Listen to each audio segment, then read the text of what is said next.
Olá, o meu nome é Fabiola Serpa, eu sou psicopedagoga clínica e hoje eu vou falar um pouquinho com vocês a respeito da função dos jogos no atendimento clínico.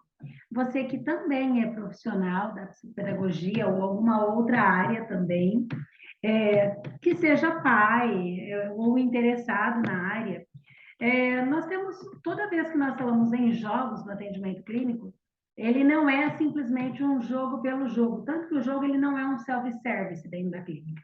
É claro que nós temos uma gama de jogos muito variado, mas no momento em que nós fazemos a seleção de um determinado jogo ou de outro determinado jogo para uma criança, para um adolescente, para um adulto, um idoso, isso é muito bem pensado. E é pensado como? Sempre a partir da necessidade do nosso paciente. O que é que esse paciente precisa ter desenvolvido ou ser desenvolvido neste paciente? E como é que eu sei isso daí? A partir de uma boa avaliação psicopedagógica. Então, eu coloquei aqui para nós algumas questões que são analisadas dentro do jogo e nós vamos tentar falar de forma rápida um pouco sobre cada uma delas. E o primeiro que nós temos aí é a questão do raciocínio lógico. E ao falar do raciocínio lógico, nós estamos falando do raciocínio lógico como nos permitindo, por exemplo, desenvolver uma capacidade de criar, de criação, de interpretação. Criar o quê? Interpretar o quê? Também situações que são vividas no cotidiano e que vão ter algum tipo de influência nas nossas atitudes.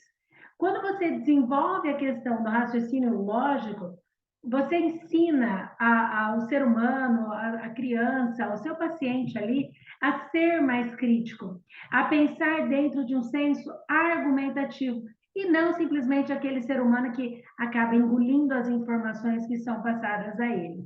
Tem um outro ponto também que desenvolver o raciocínio lógico vai fazer com que o nosso paciente torne-se mais curioso para resolver problemas, que ele amplie esse conhecimento e vá despertando outros interesses, outros conhecimentos. Então, o que aparentemente é uma coisa simples, nós estamos só brincando ali com uma atividade de raciocínio lógico, não. Tem bastante coisa que está sendo utilizada para ser desenvolvido nesse nosso paciente. Então, os jogos, eles podem ser usados como uma ferramenta bastante importante, inclusive na área de ensino. Por isso que é tão utilizado dentro das clínicas de psicopedagogia, neuropsicopedagogia, em atendimento com vários profissionais. Porque nós vamos ter ali envolvido algumas habilidades que vão estar intimamente ligadas, por exemplo, com a comparação entre jogadas, entre peças, melhor jogada, a classificação, a contagem, seja na contagem do aqui eu faço mais pontos do que ali, seja na contagem, por exemplo, das peças, então eu tenho que, joguei no dado 10, então eu tenho que contar 10. Também vamos ter desenvolvido a questão do cálculo, a realização de algumas noções, notações numéricas.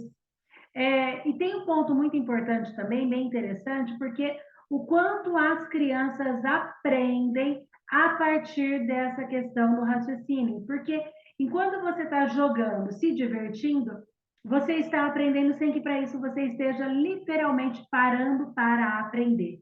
Porque esse aprender, ele é um aprender gostoso, diferente, lúdico. Então, eu acabo incentivando o pensamento independente e também a autonomia intelectual da minha criança, do meu adulto, do paciente que eu estou ali trabalhando, desenvolvendo as habilidades.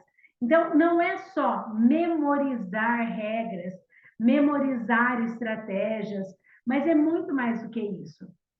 É entender regra, é compreender regra, é aplicar essas regras da melhor maneira possível para que eu possa, então, vencer o jogo. E o que tem de interessante nisso também? Quando a gente fala assim, nossa, mas você vai querer vencer o jogo? Todo jogo, quando é jogado, o intuito é esse, o propósito é esse. E tem que ser. Por quê? Porque a partir do momento que eu estou jogando com o meu paciente, por exemplo, eu preciso fechar a jogada dele. Eu não posso simplesmente deixar que ele bata o jogo ou que ele vença o jogo, porque ele está numa categoria de paciente e eu de terapeuta. Não. Eu tenho que fazer isso, eu tenho que pensar em boas jogadas para que ele também, dentro de uma estruturação de raciocínio lógico, formule uma nova estratégia para a jogada. Porque senão nós teríamos um jogo muito morno, sem estratégias. Então, eu preciso fechar jogadas para que, por exemplo, ele possa trabalhar outras questões que também são e estão envolvidas nesse jogo, como, por exemplo, a flexibilidade cognitiva, que é o próximo tópico, inclusive. Então, desenvolver raciocínio lógico vai ajudar ao paciente, à pessoa, a conquistar um rendimento melhor, inclusive na escola e também nos processos de ensino e aprendizagem. E muitas escolas já estão observando isso e inserindo o jogo dentro da sala de aula, como um momento lúdico, entretanto, como um momento de bastante aprendizagem também. E não tem como negar, o desenvolvimento desse raciocínio lógico, ele é uma competência muito útil para reflexão e também a tomada de decisão, inclusive lá na vida adulta, tá? Vamos falar um pouco sobre a flexibilidade cognitiva. Pensar em flexibilidade cognitiva é aquela expressão do pensar fora da caixa. Ou seja, é quando você tem a capacidade de buscar outras soluções que não eram tão óbvias assim para resolver um determinado problema. Então, é pensar diferente do habitual. Por exemplo, vamos supor, normalmente quando a gente trabalha ou temos lá a nossa casa, a gente costuma pegar sempre a mesma rota.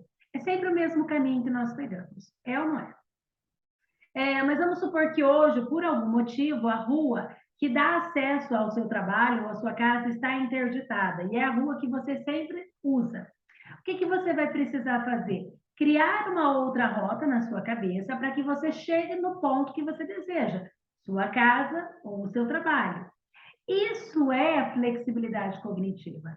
Quando nós não temos isso muito bem trabalhado conosco, faz com que eu acabe ficando perdida, talvez até entrando em pânico, porque eu só sei essa forma de ir para casa, não existe uma outra maneira. E a pessoa que com pouca flexibilidade cognitiva, ela normalmente acaba tendo essa sensação mesmo de estou perdida, não dou conta, enfim.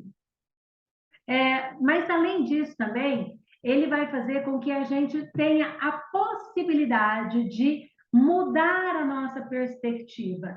No momento em que eu estou falando, no momento que eu estou agindo, para que eu tome, inclusive, uma posição observando vários ângulos, não só o meu ponto de vista, por exemplo. Então, ele é bastante importante. Nós usamos bastante de flexibilidade cognitiva quando nós estamos em uma conversa com o outro. Porque essa conversa ela não é uma conversa programada. Olha, eu vou te responder isso, na sequência você fala isso para que eu responda isso. Isso seria uma encenação. Agora, em uma conversa entre duas pessoas, por exemplo, você tem que o tempo todo ir trabalhando com essa questão de flexibilidade cognitiva, porque às vezes você tem que mudar o seu discurso para que a outra pessoa você possa ser entendida para essa outra pessoa, para que essa pessoa tenha a capacidade de compreender o que você está dizendo. Então, nós temos a capacidade de fazer uma alternância com mais facilidade e rapidez, conforme as nossas perspectivas ou também conforme o nosso foco de atenção. E nós vamos fazendo isso de uma maneira assim muito flexível. Então, vão entrando novas questões e a gente já vai trabalhando com elas. Pessoas, adultos, crianças, não importa, pessoas que têm problemas nessa questão da flexibilidade cognitiva acabam por sofrer muito com essas mudanças repentinas, tá? Então, é importante ser avaliado em um processo de avaliação psicopedagógica e trabalhado. E a flexibilidade cognitiva, ela está ali pau a pau, intimamente ligada com a criatividade. Pessoas criativas são pessoas que têm uma flexibilidade cognitiva bem desenvolvida. E por que que isso acontece? Porque o tempo todo está criando solução, está pensando em estratégias, tá? Agora, um outro ponto muito importante é a questão do planejar. Quando eu disse para vocês que na clínica nós utilizamos jogos, brincadeiras, são muitas ferramentas diferentes, e mesmo as atividades que a gente faz que são impressas, todas elas precisam ser planejadas. Nós planejamos para atender ao nosso paciente. Mas quando você fala em planejamento na função dos jogos, é justamente na sua capacidade de prever o que vai poder acontecer, antever mentalmente uma jogada, uma estratégia, como que eu vou fazer uma determinada ação. Quando eu disse para vocês, estamos dirigindo para casa, a rua que a gente sempre pega agora está bloqueada, o que que eu faço? Planejo uma nova rota para que eu chegue até a minha casa. A gente não vai poder ficar ali parado, esperando que a rua abra para que a gente siga, certo? E tem um ponto assim, se a gente for entender o que é planejar, planejar é justamente antecipar jogadas, antecipar o que vai acontecer. É nós nos colocarmos, talvez, no lugar do outro, pensando possibilidades de jogada. Eu sempre costumo dizer assim, quando eu jogo com o meu paciente, eu ensino para ele que ele tem que fazer a jogada dele, pensando o que a jogada dele vai afetar a minha, e se esse afetar a minha, vai ser algo bom para ele. Como assim? Porque quando ele faz uma jogada, se ele não pensar direitinho na jogada, o que, que vai acontecer? Eu posso jogar, dependendo do tipo do jogo, eu vou lá e como a pecinha e faço ele voltar ao jogo do início. Então, tudo isso tem que ser pensado, planejado, pensar em ações futuras para que você evite, por exemplo, que a sua peça seja devorada ali na outra jogada. Existem alguns jogos que a gente tem a questão da captura de peças, né?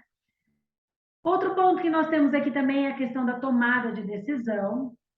E a tomada de decisão é quando você fala, opa, eu tenho dois caminhos, direita e esquerda, por qual que eu vou? Então, a tomada de decisão, ele é um processo cognitivo que nós empregamos na escolha entre duas alternativas, entre duas escolhas, duas ou mais escolhas e possibilidades. E o que nós precisamos fazer sempre é avaliar o risco daquela questão. Tá? O risco que eu tenho é usar essa pecinha numa jogada e não usar a outra. Fazer uma jogada, às vezes, sem pensar, uma jogada rápida, uma jogada ríspida, que eu não estou ali formulando. Preciso pensar também, vão ter consequências nessa jogada? Sim ou não? Se tem consequência, essa consequência ela é de curto, médio ou longo prazo? Demora para eu retomar o jogo caso o meu adversário coma essa pecinha ou vira essa pecinha, eu perco essa pecinha. Então, tudo isso precisa e é analisado dentro de uma tomada de decisão. Então, nós temos alguns aspectos envolvidos na tomada de decisão que seriam as alternativas e as informações disponíveis, o que eu tenho ali no jogo que me faz agir dessa ou daquela maneira. Eu vou trabalhar também com a questão do raciocínio crítico. A partir do momento que você tem uma intenção de utilizar uma determinada jogada e utiliza essa jogada, você está exercitando o seu raciocínio crítico. E muitas vezes isso acontece aqui na clínica, porque eu falo assim, por que que você fez essa jogada? Essa jogada não foi assim tão boa. Aí o meu paciente explica, não, eu fiz isso, por isso, por isso, por isso. Então, ele está fazendo um raciocínio crítico com relação ao que ele está fazendo. Outro ponto importante, dentro desses aspectos que nós temos, é a questão da memorização e também da aprendizagem. Uma jogada errada faz com que você aprenda para que não erre de novo. E a parte da memória, ela vai estar relacionada, inclusive, talvez a curto, médio ou longo prazo, no tipo assim, bom, eu já fiz essa jogada agora há pouco, não foi uma jogada muito boa, porque na sequência eu acabei perdendo uma peça. Então, você vai fazendo um trabalho, vamos dizer que conjunto, não apenas é, de partes fragmentadas. Nós não podemos deixar de falar também com relação à socialização. Jogo lúdico é socialização. É claro que nós temos alguns jogos, algumas atividades que não envolvem o lúdico, o brincar, né? O brincar em conjunto. Às vezes existem jogos que você joga sozinho, que você faz sozinho, que você aplica sozinho. Mas, de forma geral, se nós formos pensar na questão dos jogos, nós temos a parte da socialização. Então, eles são importantes, inclusive porque a socialização ela faz parte da vida de todo ser humano. Então, nós precisamos, inclusive, dentro dessa socialização, e o jogo vai nos ensinar, é a questão das regras, das normas, dos padrões, o que pode ser feito, o que não pode ser feito. Essa jogada, se eu faço, eu atinjo o outro, de que maneira eu atinjo? É de uma maneira que foge à regra do jogo, foge à norma do jogo. Então, nós temos um ponto bastante interessante. Então, Se eu estou pensando em jogos, por exemplo, de trocas de turno, eu preciso aprender ao quê? Esperar. Eu acabo respeitando o tempo do outro, porque o outro leva, às vezes, um tempo maior do que eu levo para poder pensar na jogada, para armar a jogada. Eu aprendo a conviver com o outro, inclusive dentro das características do outro, né? Do meu, no caso aqui seria eu do meu paciente com o meu, mas isso ele vai levar até para a vida. Então a gente começa a observar as jogadas, as reações. Então tudo isso é bastante importante dentro do nosso trabalho. E também a questão da socialização, ela vai contribuir de uma forma bastante positiva para a conscientização do trabalho em grupo, do desenvolvimento dessa interação, a consciência da necessidade de permanecer dentro de um grupo social. Por isso, a socialização em um jogo, ela acaba sendo bastante importante.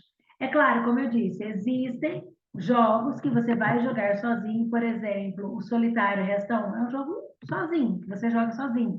Ali nós temos outras questões que também são trabalhadas, que também são abordadas, mas também são importantes. Mas ninguém vai passar o resto da vida jogando um jogo sozinho o tempo todo, né? Outro ponto muito importante, se nós falamos da função dos jogos no atendimento clínico, é com relação à análise dos resultados. Analisar os resultados, ele é muito importante porque faz com que o nosso paciente possa compreender o que fez ele ganhar ou perder o jogo. E ninguém gosta de perder. Às vezes, dentro do atendimento clínico, é importante deixar que o seu paciente perca. Existem pacientes que não conseguem, não aceitam, não admitem perder o jogo. Nesse caso, desses pacientes, não todas as vezes, óbvio, mas sempre que for possível, é importante que esse paciente perca.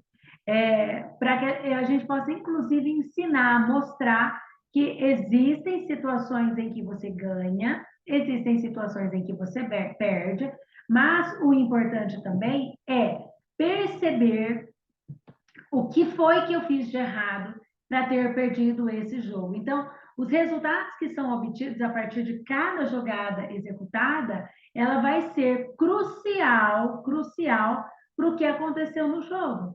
Olha, essa jogada que você fez aqui, ela não foi tão boa. Por quê? Porque, olha, foi ela que levou você a perder. Então, o nosso papel ali, o jogo tem uma função importantíssima, mas o nosso papel também, enquanto terapeutas, é justamente mostrar, fazer com que a criança perceba que, aqui eu falo criança porque é o meu maior público, mas que o nosso paciente perceba que a estruturação de forma incorreta, sem pensar na ansiedade, na pressa, faz com que esse jogo seja perdido, tá?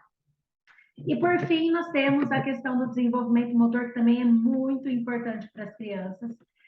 E dentro desse desenvolvimento motor, nós temos que lembrar que muitos jogos, muitos mesmo, vão contribuir com esse desenvolvimento de habilidades que são visomotoras. E para que serve uma habilidade visomotora? Se eu pensar só no jogo, vai ficar muito restrito aqui.